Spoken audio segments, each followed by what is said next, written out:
ताज़ा तरीन वीडियोस के लिए चैनल को सब्सक्राइब करके बेल आइकन और ऑल नोटिफिकेशन पर क्लिक करें ताकि आपको मिले हर अपडेट सबसे पहले।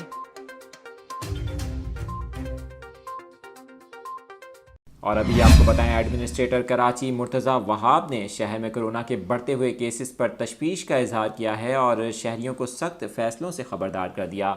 एक बयान में मुर्तज़ा वहाब ने कहा कि 2 हफ्तों में शहर कायद में कोरोना के केसेस में तेज़ी से इजाफा हुआ है, जिसका जायज़ा ले रहे हैं। उन्होंने कहा कि हुकूमत हालात पर नज़र रखे हुए है, शहरी वैक्सीनेशन करवाएं और SOPs पर मुकम्मल अमल करें। अगर शहरी चाहते हैं कि सख्त फैसले ना हों तो हुकूमत का साथ दें। मुर्तज़ा वहाब का ये भी कहना था कि अगर हस्पतालों पर कोरोना मरीजों का दबाव ना बढ़ा तो सूरत हाल ऐसी नॉर्मल ही रहेगी।